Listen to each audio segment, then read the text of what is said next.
के ख़दशात थे, क्योंकि इसका जो मेन मकसद था सेकंड शिफ्ट शुरू करने का वो ये था कि एक तो हमारे जो इलाके हैं, जिस तरह दीर की इन्होंने बात की, बड़े दूर दराज इलाके होते हैं और उसके लिए क्राइटेरिया बनाया गया है कि 1.5 किलोमीटर अगर मिडिल स्कूल नहीं है ख़वातीन का और 3 किलोमीटर मर्दाना स्कूल नहीं है, इसी तरह हर एक के लिए अलग अलग।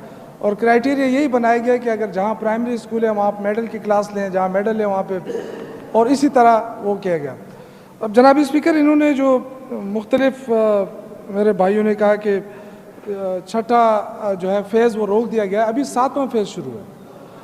छठा फेज़ एडवेंस इसलिए हुआ है कि सिर्फ उसमें ये पता चलाया जा रहा है कि जो टीचर्स आपने लेने थे वो हो गए या नहीं हो गए, इसलिए सिर्फ वो उसका नोटिफिकेशन हुआ। ये नहीं कि उसको ख़त्म किया गया या रोका गया है, वो सिर्फ इस पता लगाने के लिए किया है। दूसरा, जो टीचर्स की भर्ती के हवाले से बात की, जनाब स्पीकर, बाकायदा टैलेंट पूल बनाया गया है, उसमें लोग अप्लाई करते हैं और इस दफ़ा तो जो टीचर्स लिए गए हैं उसमें लोगों ने डबल MA, डबल MSc और MPhil तक लोग चले गए हैं। तो ये एक टैलेंट पूल है, उसमें बड़ा मेरिट के साथ लोगों को लिया जाता है।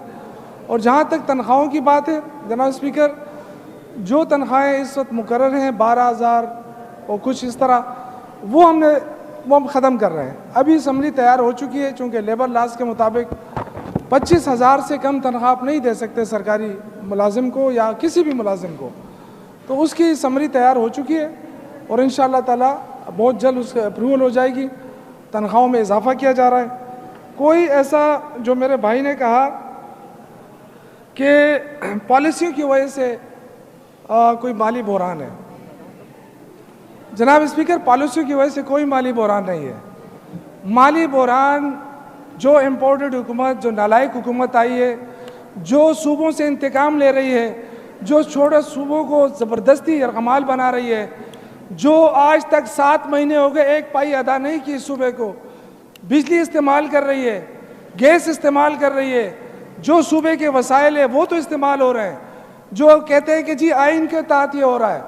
लेकिन जनाब स्पीकर, क्या NHP का फंड या जो सूबे के जो हकूक़ है, क्या इसको आइनी तहफ़्फ़ुज़ हासिल नहीं है? मैं तो अपने भाइयों से कहूँगा कि हमारी इस पर एक दफ़ा मीटिंग हो चुकी है। हम चाहते हैं कि कल आपके पास टाइम हो, कल बैठते हैं, दोबारा इस पर बात करते हैं। सूबा हमने चलाना है, क्योंकि एक साजिश हो रही है। साजिश ये हो रही है कि सूबे को पैसा मत दो। इस वक्त आपके जो मर्ज एरिया है जनाब स्पीकर, उसके सारे फंड काट दिए गए हैं, सेहत कार्ड के फंड काट दिए गए हैं। ये और बात है कि जनाब स्पीकर, जो भी है हम अपने सूबे को चलाएंगे, लेकिन साथ साथ हमारे पास ऑप्शन खुले हैं। हम एहतजाज भी करेंगे, हम अदालत भी जाएंगे, लेकिन कोशिश हमारी है कि अपोजिशन, जिस तरह पहले हमने मिलकर इसके खिलाफ एक एहतजाज किया था, हम चाहते हैं कि दोबारा, चूँकि इनकी हुकूमत है और 13-14 माशाल्लाह पार्टियों की हुकूमत है, सारे नुमाइंदे यहाँ मौजूद हैं।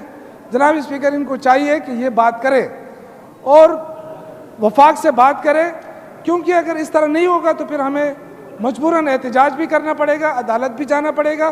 तो जनाब स्पीकर, ये मेरे भाई से मेरा अर्ज़ कर रहा था कि हमारी पॉलिसियों की वजह से नहीं, हमने लोगों को अगर सेकंड शिफ्ट दिए हैं तो बच्चों को सहूलत हो रही है, लोग इसको अप्रिशिएट कर रहे हैं, लोगों को मुलाजिमतें मिल रही हैं। लेकिन ये नहीं हो सकता जनाब स्पीकर कि एक छोटे सूबे को आप दबाएं, आप गवर्नर राज की बातें करें। Order announce please.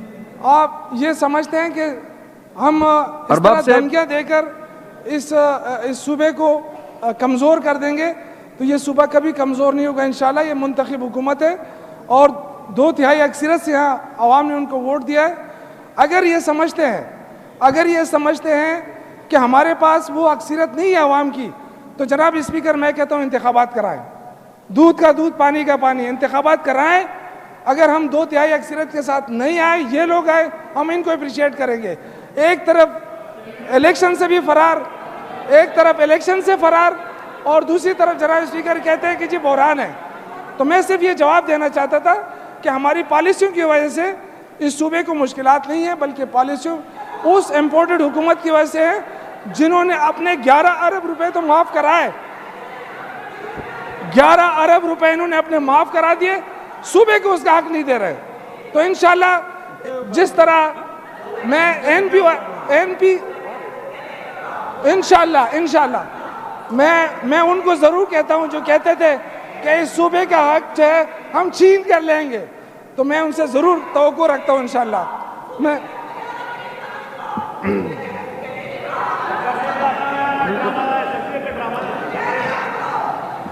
जी मनीष साहब, क्वेश्चन पे आ जाए। मनीष साहब, क्वेश्चन पे आ जाएं। जी सर, मैंने ये कहा कि इन्होंने जो मियाँ साहब ने बात की, ज़फ़र आज़म साहब ने किताबों के हवाले से बात की, बिल्कुल यहाँ डिप्टी सेक्रेटरी साहब बैठे हैं, बिल्कुल उसकी तहकीकात होनी चाहिए।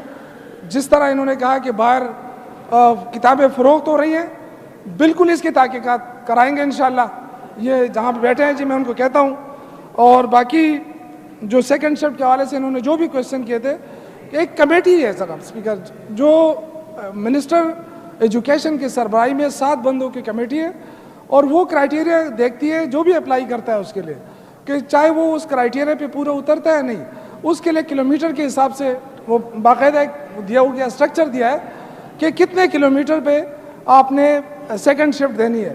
तो एक क्राइटेरिया के मुताबिक आगे बढ़ाया जा रहा है, और अभी माशाल्लाह तकरीबन 6 फेज़ मुकम्मल हो गए हैं, और तकरीबन जनाब 2100 ये अब तक अपग्रेड हो चुके हैं। 2100 अब आप इससे तकरीबन जो हमने छठे फेज़ तक हिसाब लगाया है, 50,000 एनरोलमेंट में इजाफा हो गया। तो इसका मेन मकसद ये था कि जो बच्चे दूर दराज नहीं जा सकते या गुर्बत की वजह से वो नहीं जा सकते, उनके लिए घर की दहलीज के साथ एक इंस्टीट्यूशन में इजाफा करना था, और उससे बड़े ज़बरदस्त नताइज आ रहे हैं, और उससे 50,000 एनरोलमेंट में इजाफा हुआ है। और जनाब स्पीकर, ये जो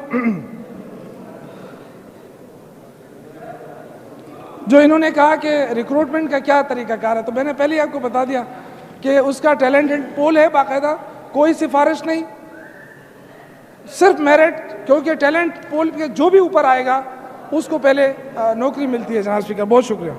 थैंक यू जी मैडम।